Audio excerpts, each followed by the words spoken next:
तवदीय पाद पंकजम नमामि देवी नर्मदे, नमामि देवी नर्मदे, नमामि देवी नर्मदे, नर्मदे हर।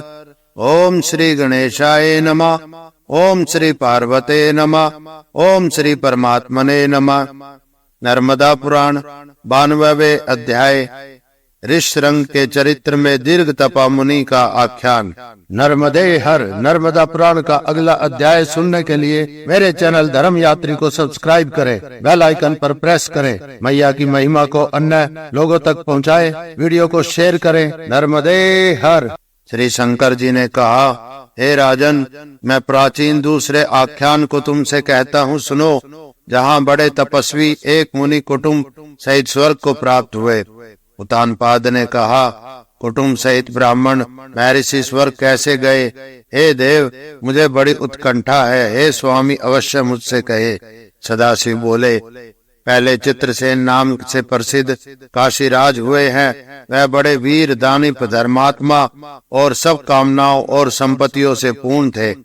वह काशी नगरी मनुष्य से पूर्ण, नाना रत्नों से अलंकृत, गंगा के तट पर बसी हुई वाराणसी के नाम से प्रसिद्ध थी। शरद कालीन चंद्र के समान निर्मल विद्वानों के निवास से भूषित, इंद्र वृष्टि, इंद्र पूजनाथ स्तंभों से पूर्ण, गोपों और गौवों से भरी, बहुत ध्वजाओं से दोदोयमान तथा वेद ध्वनियों से शब्दाए मान, विविध व्यापारियों से क्रय विक्रय वाली, यंत्र ग्रहों से और बड़े बड़े मार्गों से सुशोभित, दिव्य देव मंदिरों के आश्रमों से और वनों से युक्त, अनेक पुष्प फलों से रमणीय, केलों की कैरियों से शोभित, कटहल, बकुल, ताल, अशोक और आम वृक्षों से तथा राज वृक्ष और कैथे के वृक्ष से, अनारों से परिपूरित थी। वेद मंत्रों के स्वाध्याय से सदैव पवित्र मंगल वाली वह थी।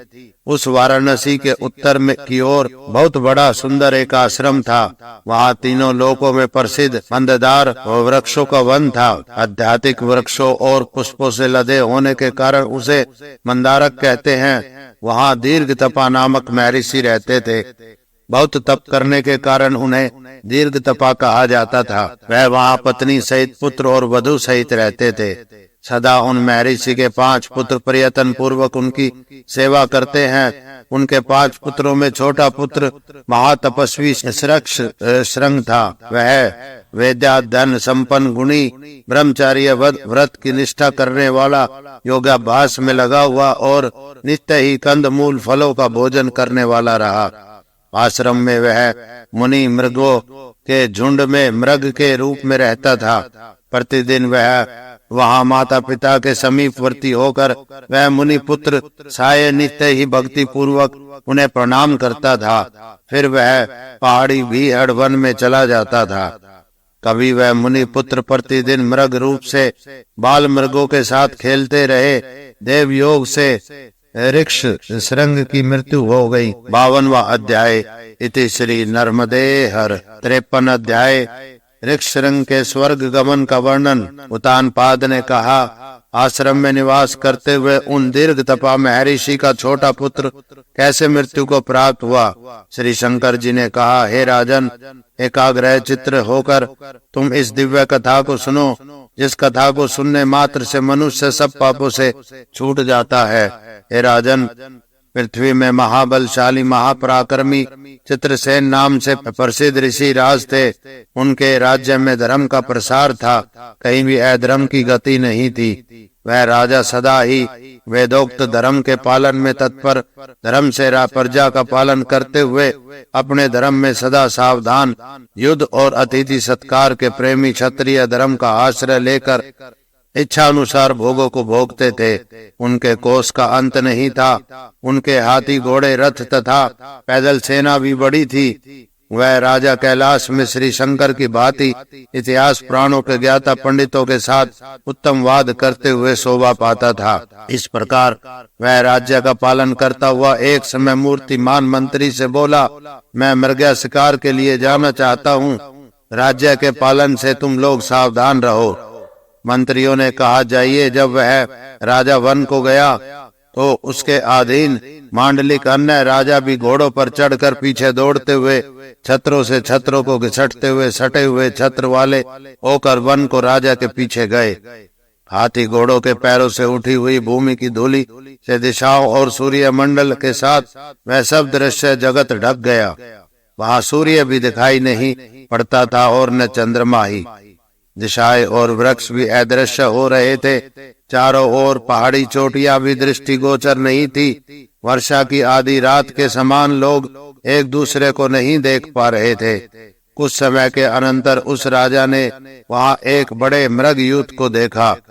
वह राजा सब राजपुत्रों के साथ दौड़ा अर्थात मृगों का पीछा किया। उस समय उन मृगों के समूह का बड़ा शब्द हुआ। वे सब दिशाओं में भाग गए अथवा उन राजकुमारों का कोलाहल हुआ। वे सब दिशाओं में बल चल पड़े और राजा चित्रसेन एक मार्ग से अकेले ही वहां को चल पड़े जहाँ वे मृग जा रहे थे। तब वह पहाड़ों से गंभीर दुर्गम गुहा वाले वन में प्रविष्ट हुआ। लताओं झाड़ियों से जो स्थान घिरा हुआ था, जिस स्थान में स्थित पुरुष दिखाई भी नहीं देता था। मृगों के अदृश्य मान देखकर राजा ने सब दिशाओं को देखा और विचार किया कि अब मैं किस दिशा को जाऊं, मेरी सेना कहाँ मिलेगी। इस प्रकार राजा चित्रसेन बड़े कष्ट में पड़कर वृक्ष की छाया का आश्रय लेकर विश्राम करने लगा। भूख प्यास से व्याकुल दुर्गम पर्वतीय गहन प्रदेश से युक्त निर्जन वन में घूमते हुए राजा ने वहां कमलिनी वृंद से शोभित हंस कारण वह पक्षियों से भरे चक्र वाकों से युक्त दिव्य जल वाले सरोवर को देखा। उसे देखकर प्रसन्न और रोमांचित होकर उस महाराज ने कमलों का स्पर्श कर विधि पूर्वक तर्पण किया। कमलों से आच्छादित करके भगवान शंकर का पूजन किया। फिर सावधान होकर निर्मल मधुर जल पिया। जल से बाहर आकर समीपी वृक्ष देखकर पृथ्वी के तल में उत्तरीय बिछाकर बैठ गए। वह विचार करने लगे कि अब मैं क्या करूं।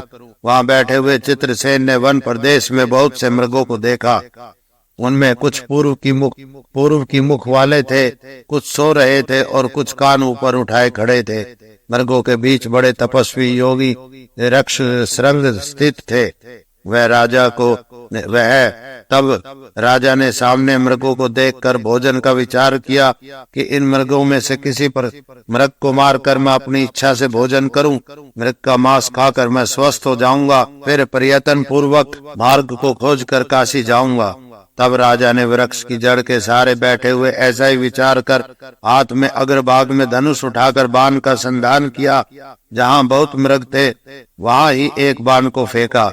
उन मृगों के बीच में महातपस्वी रक्ष श्रृंग उस बाण से सिद्ध विद हो गया। डर कर वे सभी मृग शब्द कर वहां से चले गए। वह ऋषि वहीं गिर पड़े और कृष्णा कृष्णा ऐसा कहा, हा हा, किसी ने बड़ा पाप कर डाला। जिसने मुझे इस समय मारा है वह बड़ा कष्ट है। जिस पापात्मा की मुझ पर यह खोटी बुद्धि हुई है, मृगों के बीच स्थित होकर मैं किसी को कोई कष्ट तो नहीं देता हूँ। उस मनुष्य की वाणी सुनकर वह राजा विस्मय में पड़ गया। तब वहां राजा ने शीघ्र जाकर ब्रह्मा तेज से संपन्न ब्राह्मण को देखा। आहा, यह सब बड़े कष्ट की बात है। आज मुझसे यह बड़ा पाप हो गया जिसने इस ब्राह्मण का वध हो गया है। खेद करते हुए चित्रसेन ने कहा, हे महात्मन, कामना बिना ही मृग के भ्रम में तुम मेरे द्वारा मारे गए हो। अब बहुत कष्टों का संग्रह कर मैं अपने शरीर को जला देना चाहता हूँ, क्योंकि दुष्ट अदुष्ट सभी पाप ब्रह्मा हत्या के समान नहीं होते। इससे आत्मदाह के अतिरिक्त और उपाय से मुझे प्राप्त ब्रह्मा हत्या की शुद्धि संभव नहीं प्रतीत होती। ऋक्षरंग ने कहा, मेरे मर जाने पर तुम्हारे आत्मदाह से कोई सिद्धि तुम्हें नहीं प्राप्त होगी। इसके विपरीत मेरे मर जाने पर बहुत हत्याएं होंगी। मेरे मर जाने पर मेरे वृद्ध माता पिता, तपस्वी और भातृजाया भाइयों की पत्नी वे सभी मर जाएंगे। ये हत्याएं तुम्हें प्राप्त होगी। इस अवस्था में मैं तुम्हारी शुद्धि कैसे होगी? हाँ, यदि तुम्हारा कुछ करने का मन हो तो एक उपाय तुम्हें बताता हूँ, सुनो। चित्रसेन ने कहा, जो तुम्हारे मन में हो वह उपाय तुम मुझसे कहो। हे महामुने, मैं वह सब बड़े यत्न से करूँगा। ऋक्षरंग ने कहा, मैं तुमसे पूछता हूँ कि किस प्रकार किस कारण से यहाँ आए हो? ब्राह्मण क्षत्रिय वैश्यों में तुम कौन हो अथवा शुद्ध पुत्र हो? चित्रसेन ने कहा, पूज्य, मैं शूद्र नहीं, न वैश्य न ब्राह्मण, मैं अनंत जय भी नहीं हूँ। हे ब्राह्मण श्रेष्ठ मामले में क्षत्रिय हूँ। मैं धर्म को जानता हूँ, कृतज्ञ अर्थात दूसरे के उपकार का जानने वाला हूँ। बिना इच्छा के ही यह पाप मुझसे हो गया, कैसे शुद्धि होगी? कृपा कर कहे। ऋक्षरंग ने कहा, तुम मुझे लेकर आश्रम चलो जहाँ मेरे माता पिता हैं। उनसे तुम उनके पुत्र को मारने वाले व्याकुल दुखी अपने को निवेदन करो। वे मुझे देखकर तुम पर दया करेंगे और वैसा उपाय बताएंगे जिससे शांति होगी। श्रेष्ठ राजन, राजा चित्रसेन उनके वचन को सुनकर उस ब्राह्मण को कंधे पर रखकर आश्रम के समीप गए। जब वह ब्राह्मण को वहन करते हुए श्रांत हो जाते थे, तब बारंबार वह विश्राम कर लेते। उस समय राजा ने ब्राह्मण को मूर्छित और इंद्रियों की शक्ति से क्षीण देखा। उस समय चित्रसेन ने उस ब्राह्मण को वट वृक्ष की छाया में लेटा दिया और वस्त्र को चौगना कर बारंबार हवा करता रहा। हे राजेंद्र, उन राजा को देखते महातपस्वी ऋक्षरंग, जो योग के जानकार थे, ध्यान योग से मृत्यु को प्राप्त हो गए। विधि से बोधित कर्म से उस ब्राह्मण की महाराज ने दाह क्रिया कराई। फिर वह महाराज स्नान कर शोक से व्याकुल होकर बहुत विलाप करने लगे। 53वां अध्याय। इति श्री 54वां अध्याय। दीर्घतशा मुनि का स्वर्ग आरोहण वर्णन। श्री शंकर जी ने कहा, उसके अनंतर राजा बड़ी गड़बड़ाहट में पड़ गए। मैं अब फिर वाराणसी राजधानी में अपने घर कैसे जाऊं? ब्राह्मण की हत्या से युक्त अग्नि में अपने शरीर को हवन कर दूं, अथवा उन मुनि के वचन से उस आश्रम को जाऊं, वहां जाकर महर्षि से सब वृतांत का निवेदन करूं। ऐसा विचार कर वह राजा आश्रम के समीप पहुंचा। वह ऋक्षरंग की हड्डियां लेकर उन शुद्धांतकरण जितेंद्रिय महर्षि के सामने आने वाले मार्ग में स्थित हुआ। उसे देखकर महर्षि दीर्घ तपा ने कहा, हे राजन, आइए, आपके आगमन का अभिनंदन है। इस आसन पर बैठिए। यहाँ बैठने पर मैं विष्टर आसन सहित अर्ध पूजा सामग्री और मधु पर तुम्हें देता हूँ। राजा चित्रसेन ने कहा, महर्षि, मैं तुम्हारे अर्ध के योग्य नहीं हूँ। मैं तो बोलने के भी योग्य नहीं हूँ। मृगों के झुंड में स्थित तुम्हारे ब्राह्मण पुत्र को मैंने मार डाला है। मुझे तुम अपने पुत्र को मार डालने वाला समझो। हे ब्राह्मण, तुम मुझे कठोर दंड से दंडित करो। महातपस्वी ब्राह्मण ऋक्षरंग के को मृग को भ्रम में मैंने मारा है। हे मुनि श्रेष्ठ, ऐसा समझकर तुम यथोचित व्यवहार मेरे साथ करो। उस राजा के वचन सुनकर माता व्याकुल होकर घर से बाहर निकलकर बोली, आए, मैं मारी गई, कहकर पृथ्वी पर पछाड़ खाकर गिर पड़ी। बहुत दुख से व्याकुल पुत्र के शोक से पीड़ित होकर वह विलाप करने लगी। हे पुत्र, पुत्र, मैं मारी गई। इस प्रकार कुर्री पक्षिणी की भांति व्याकुल माता अपनी दीनता से विलाप कर कहने लगी, पुत्र, तुम मुझे छोड़कर चले गए हो। तुम अपना मुख मुझे दिखलाओ, मुझ माता का आदर करो। हे प्रिय, तुम शास्त्रों के श्रवण और अध्ययन से संपन्न जप हवन में तत्पर घर के द्वार पर आए हुए मैं तुम्हें कब देखूंगी? संसार में लोकोक्ति से यह सुना जाता है कि चंदन बहुत शीतल होता है, पर पुत्र के अंगों का भली भांति स्पर्श आलिंगन चंदन से भी शीतल होता है। चंदन और अमृत बिंदु से भी क्या प्रयोजन है? यदि मनुष्य का शरीर पुत्र के अंगों से स्पर्श का पात्र बन जाए। हे परम प्रिय वत्स, मैं तुमसे लिपटना चाहती हूँ। तुमसे रहित दुखी होकर मैं मर जाऊंगी। इस प्रकार विलाप करती हुई दीन होकर पुत्र शोक से पीड़ित मूर्छित हुई व्याकुल होकर वह पृथ्वी पर गिर गई।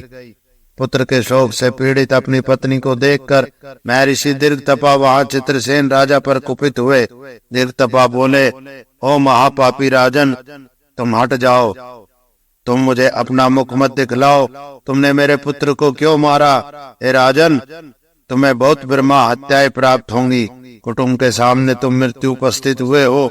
ऐसा कहकर तब ब्राह्मण ने बार बार विचार करते हुए क्रोध को त्याग कर मुनि भाव से शांत हुए और बोले। दीर्घतपा ने कहा, पुत्र, तुम घबराहट और भय छोड़ दो।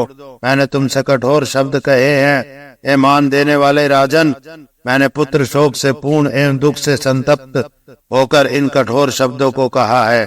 अपने कर्मों से प्रेरित बुद्धिमान मनुष्य भी क्रिया करता है। निश्चय ही बुद्धिमान मनुष्य की बुद्धि पिछले कर्मों के अनुसरण करने वाली होती है। इस विधान से मेरी मृत्यु ही विहित है। तुम्हें पहले बताई गई हत्याएं अवश्य प्राप्त होंगी, इनमें संशय नहीं।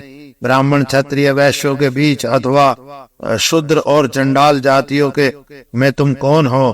तुम मुझे सत्य कहो, तुमने ब्राह्मण को क्यों मारा, यह भी कहो। राजा चित्रसेन ने कहा, हे ब्राह्मण, तुम मुझे क्षमा करो, मैं तुमसे प्रार्थना करता हूँ।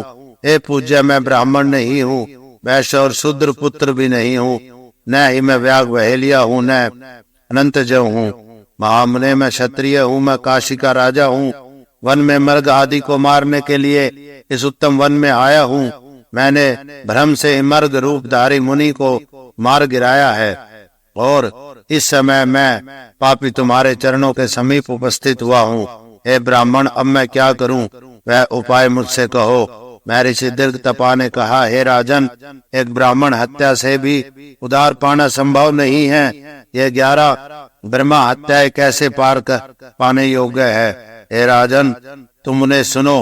काशीराज अपनी पत्नी के सहित माता के साथ 4 पुत्र वृक्ष श्रृंग के कारण मेरे साथ जीवित नहीं रह सकेंगे। प्रिय, मैं सुंदर उपाय तुमसे कहूंगा, तुम सुनो।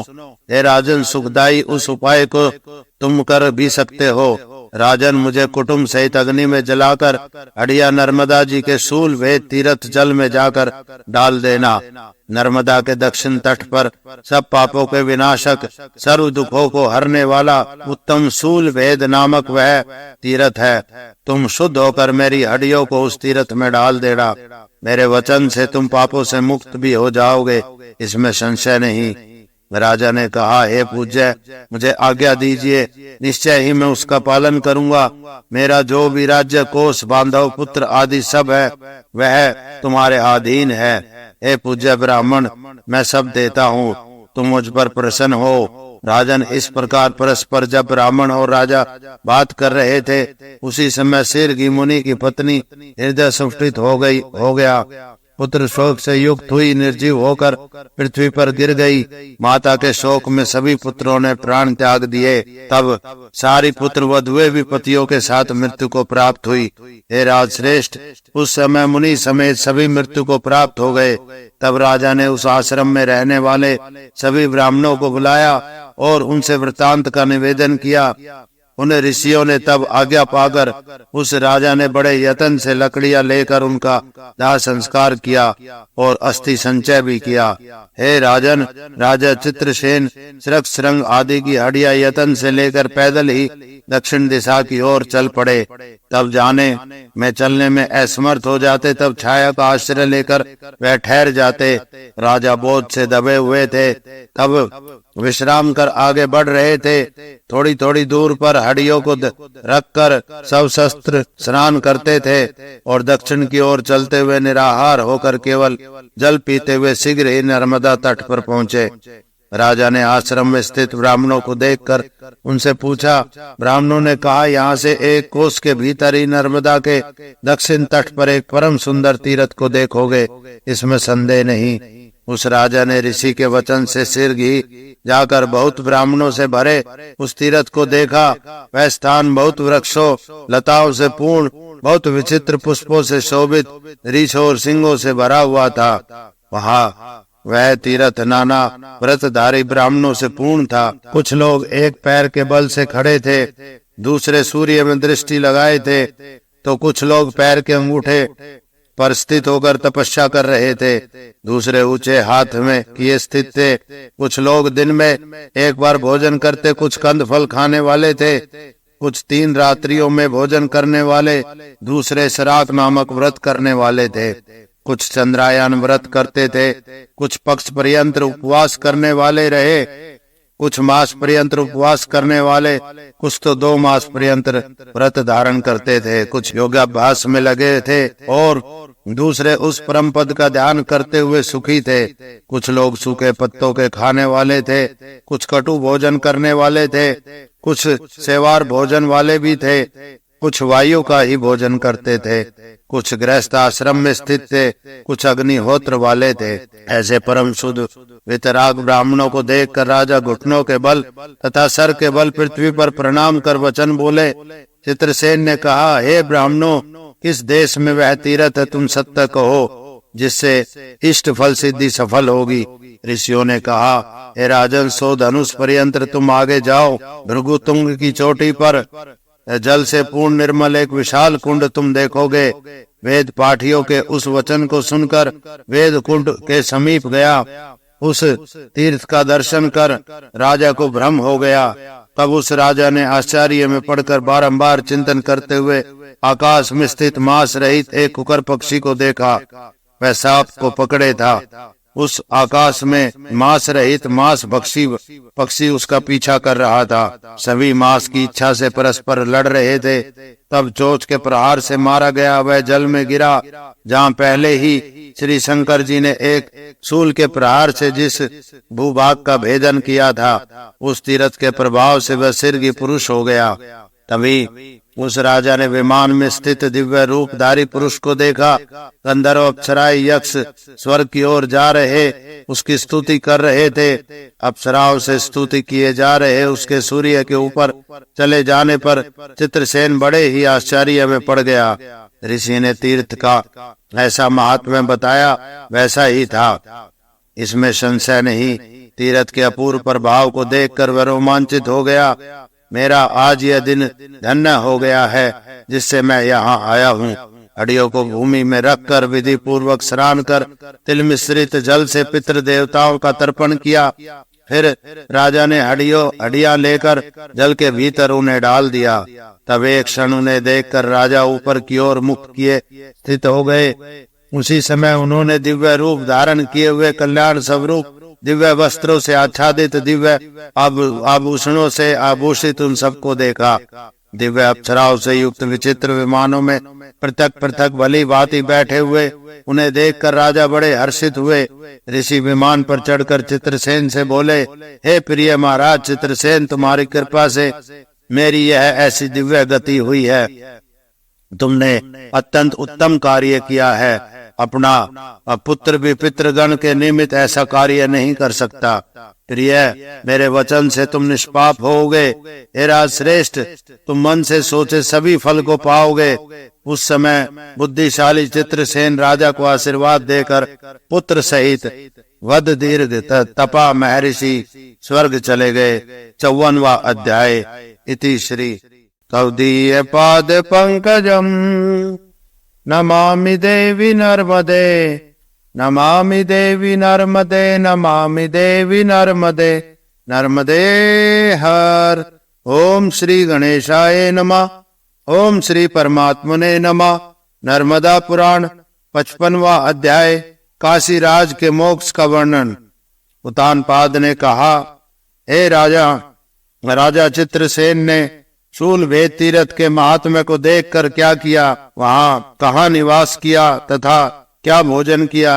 श्री शंकर जी ने कहा, वह राजा चित्रसेन नुगुतुंग पर्वत पर चढ़कर ईशान कोण का आश्रय लेकर उसने कुंड में बहुत बड़ा तप किया। ब्रह्मा विष्णु शंकर आदि सब देवों का हृदय में ध्यान कर जब अपने को ऊपर से नीचे फेंका, तब श्री शंकर ने राजा को हाथ में पकड़कर उससे कहा, सदाशिव बोले, हे महाराज, ऐसमय में तुम व्यर्थ प्राणों को त्याग मत करो। आज भी तुम युवक हो, तुम्हारा मरना उचित नहीं है। तुम शीघ्र ही अपने स्थान पर जाओ।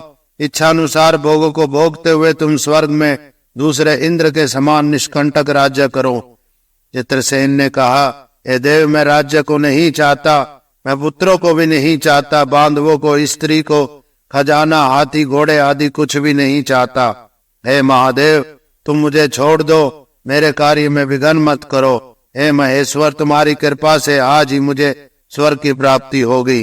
श्री शंकर जी ने कहा, जिसके आगे ब्रह्मा विष्णु शंकर हो, उसे स्वर्ग से क्या कार्य? वह वहां जाकर भी क्या करेगा? हम तीनों ही देव प्रसन्न हैं। उत्तम वर मांग लो महाराज, तुम जो चाहते हो वह मांग लो। यह मैं सत्य कहता हूँ, इसमें संशय न करना। चित्रसेन ने कहा, यदि मुझ पर ब्रह्मा विष्णु महेश्वर तीनों देव प्रसन्न हैं, तो आज से लेकर आप लोग सदा ही यहाँ स्थिर रहे। जिस प्रकार गया क्षेत्र में आप लोगों ने पुण्य स्थल बना दिया है, ठीक उसी प्रकार इस शूल भेद क्षेत्र को भी परम पवित्र बना दो। जहाँ जहाँ आप लोगों का निवास हो वहाँ वहाँ मैं स्थित रहूं और संपूर्ण गणों में मुझे स्वामित्व प्राप्त हो। श्री शंकर ने कहा, हे राजन, आज से शूल भेद तीर्थ में हम रहेंगे। निश्चय ही तीनों कला द्वारा तीनों देव सूक्ष्म कला में यहाँ निवास करेंगे। अतः निश्चय ही नंदी नामक गणाधीश हो जाओगे। मेरे समीप आपकी प्रथम पूजा होगी। उन हड्डियों के फेंकने से जहाँ दीर्घ तपा मुनि कुटुंब सहित विमान में स्थित होकर स्वर्ग गए, तुम वैसा ही करो। हे राजन, इस प्रकार देवों ने चित्रसेन को वर देकर कुल के ऊपर दक्षिण की ओर तीनों देव स्थित हो गए। लोग परस्पर ऐसा कहते हैं कि यह तीर्थ बहुत श्रेष्ठ है। जैसे गण क्षेत्र परम पुण्य रूप कहा गया है, वैसे ही नर्मदा के तट पर शूल भेद तीर्थ अति पुण्य क्षेत्र है, इसमें संशय नहीं। श्री शंकर जी ने कहा, यह तीर्थ सदा क्षेत्र के समान ही पुण्य तीर्थ है। यहाँ एक बार पिंड दान और जलदान से ही मनुष्य निर्मलता को प्राप्त हो जाता है।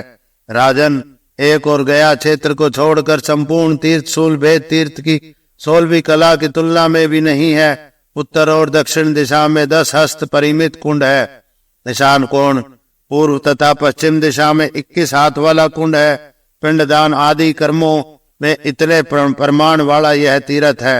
अधर्म परायण पुरुष यहाँ दान नहीं दे पाते।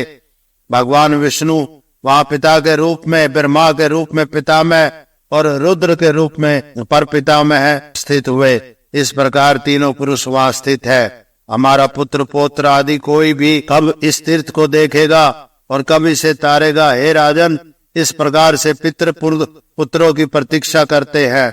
मनुष्य शूल भेद तीर्थ में स्नान कर तथा एक बार भी श्री शंकर का दर्शन करके फिर 7 जन्म तक अपुत्र, निर्धन तथा रोगी नहीं होता। पिता के पक्ष की 21 पीढ़ियों को और मातृ कुल की 21 पीढ़ियों को, स्त्री पक्ष की 10 पीढ़ियों को वह तार देता है। शूल भेद वन में यदि कोई शाक, मूल, फल तथा अन्य उत्तम पदार्थ हो तो क्या कहना, उससे एक ब्राह्मण को भी भोजन करा देने पर करोड़ ब्राह्मणों को भोजन संपन्न हो जाता है। जो सकल पुरुष 5 स्थानों में श्राद्ध करता है, प्रेत भूत रूपी संपूर्ण कुलों का भी वह तार देता है। ब्राह्मणों और देवों की कृपा से तथा पितृगण के प्रसाद से वह सबका उद्धार कर देता है। श्रद्धा पूर्वक पितृ निमित्त के दान आदि करने वाला पुरुष जहाँ ही शंकर का वास है वहाँ ही निवास करता है। जो पुरुष आत्मा की हत्या करने वाले, गौ ब्राह्मण को मारने वाले हैं, दाढ़ वाले जीव, सिंह, व्याघ्र आदि के द्वारा जल में डूब जाने पर या बिजली के गिरने से मरने पर, और जिनका अग्नि संस्कार, आशोच और अध्यक दान नहीं होता, उस तीर्थ में उन पुरुषों के निमित्त जो पुरुष भक्ति से श्राद्ध करता है उन्हें अवश्य ही 1 युग पर्यंत के लिए छुटकारा मिल जाता है। इसमें संशय नहीं।